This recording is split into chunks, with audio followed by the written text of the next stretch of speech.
Jumping into the open results, tournament leader Fabiano Caruana was held to a draw today by Sam Sevian.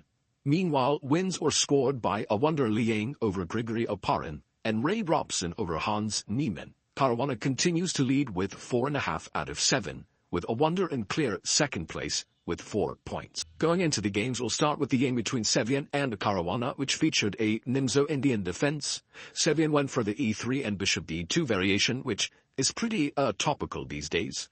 But Caruana responded solidly d5, bishop back to e7, knight f3, knight d7, and eventually Sevian takes on d5, and we get this Carlsbad structure in the position. So rook e8, bishop d6 from black, rook e1, knight f8, and here white plays e4, which is definitely an interesting possibility. Drawback, of course, is that white leaves himself with a weakness on d4. But on the other hand, he opens the diagonal and gets an active play towards black's king. But knight takes e4, bishop takes e4 happened, bishop to e6. Caruana playing very, very solidly here. Knight to g5, g6, and white can take on e6, but after knight takes e6, there's not much there for white. Black is very solid, and the d-pawn is a big weakness. So h4, Sevian goes for the kingside attack, but now bishop to e7, pretty crafty move by Caruana, as he's preventing h5 as the knight on g5 is then going to hang. Here, Sevian spends a long time and ends up taking on e6. And the reason he spent a long time here is because he was calculating knight takes e6, and now bishop takes g6.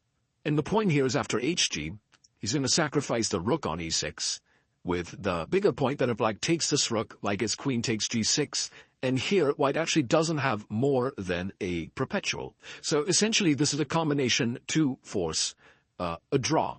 And white can even take on e6 here. Black goes back with king h8. And yeah, white's just not in time to do anything here. Despite black's king being so open, black just needs one move to play bishop f6 and defend, and then, of course, black could be a rook up. So basically, white is just not in time to do anything except to give a perpetual check. In the game, Caruana actually takes on h4, which is also totally fine for black, as he gets the pawn back. And now white could trade on e8, but then queen takes e8, and yeah, d-pawn is still around. So instead, Sevian takes on g6. This time, black definitely has to take the rook, and after takes, queen takes. The play is repeated here after king h8. Queen h6, neither side has anything better than to make a repetition. If black tries to run with king f8, then he's basically just losing here after bishop h6, followed by the rook coming into e1, and yeah, black's king is just going to get hunted down. So, a draw here is basically forced, and yeah, after they repeated, a draw was then agreed.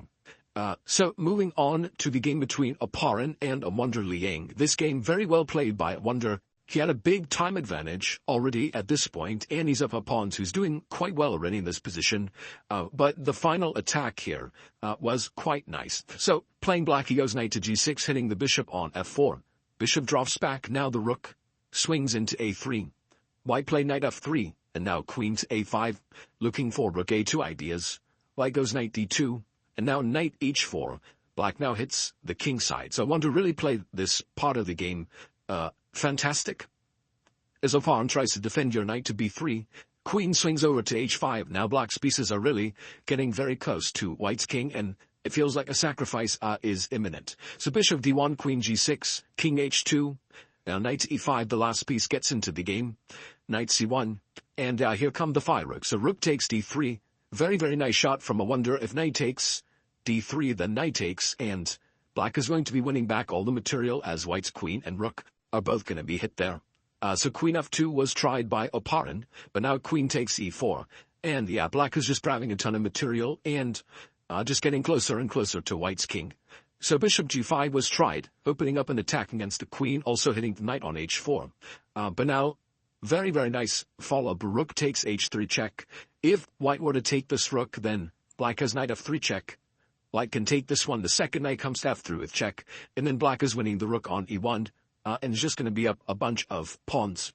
So after rook takes h3, king g1 was tried, and now wonder takes on g2. And this is just a nice combo to simplify things. White has to take. Black takes the queen. King takes g2.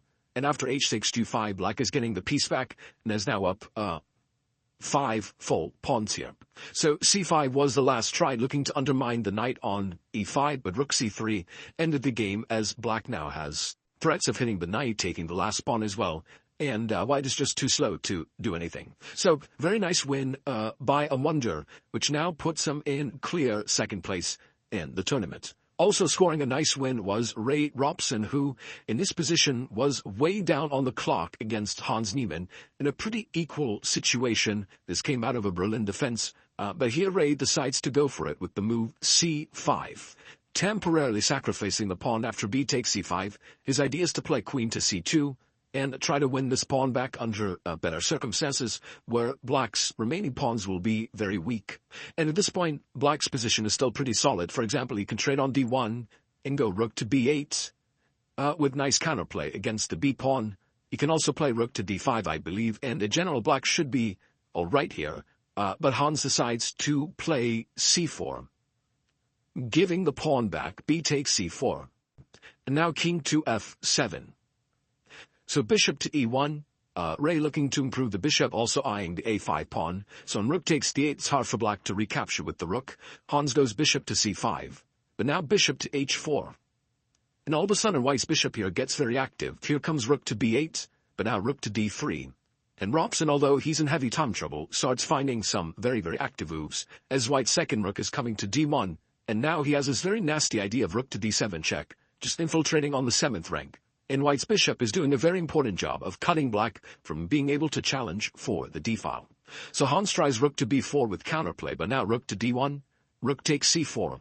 White could give check here, but he starts with queen b3 instead, also very possible, pinning the rook to the queen. Now if the rook moves, there's going to be rook to d7 check, and black will be losing a ton of material. So black's king at this point is in huge danger. Hans goes rook c8, but now rook d7 check, king g8, and bishop f6. Very, very strong move, setting up ideas of rook to g7 check, followed by bringing the second rook to the 7th rank, which is then going to be very, very dangerous for black's king. Let's say the king goes to f8, then one rook goes to h7 and threatens rook h8 with huge mating threats. The other threat is queen to g3 in this position, where black doesn't actually have a good way of defending the g6 pawn, and white's queen just invades with checkmate. So here Hans played rook takes f4, but this just walks into queen g3, which Robson found, and Hans was forced to resign as the rook is hanging. And g6 is threatened as well with an imminent mate to come. So very, very nice win by Ray. He gets back to an even score and is still within striking distance of the leader, Caruana. Thank you for watching the video. Please like, share, and subscribe.